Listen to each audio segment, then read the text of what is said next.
Ayan guys, oh, may tatlo kong kasama dito sa kwarto. Sige, oh.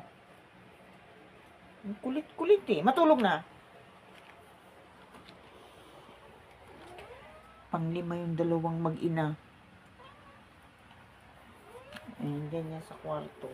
Dito sa kwarto pala. Matulog na. Yan, dalawang yan.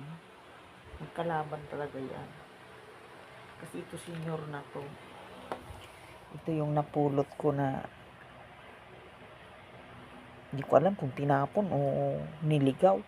Basta grabing sugat niya noon. Ang payat niya, puro garapata. Tapos ngayon, ang yabang. Inaaway pa yun, no? Ayun naman si Princess. Regalo yun sa akin ng anak ko nung nag-birthday ako. Baby pa yan.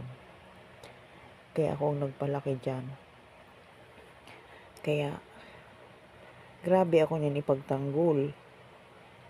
Kahit yung asawa ko, hindi ako pwede awayin kasi galit yan pag inaway ako. So, ganyan guys, kaprotektado yung aso. Kapag siya ay alam niya na mahal siya ng amo niya. Kaya nagtataka ako dun sa mga ibang tao na bakit kailangan nila iligaw, kailangan nila itapon pag may sakit. Kung di kayang ipagamot, di basta huwag ililigaw, huwag itatapon kasi lalong kawawa eh. May sakit na nga. Gaya nito, puro sugat ito. Hindi ko alam kung tinapon o niligaw.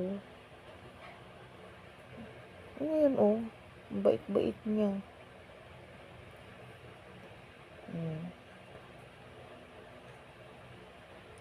Kaya takot na takot siya sa sa ulan, sa kidlat, sa kulog.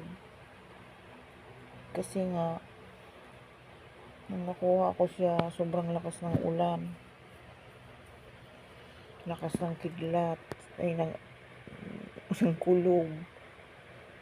So, grabe ang panginginig niya. Hanggang ngayon, di nawawala yung takot niya na yun.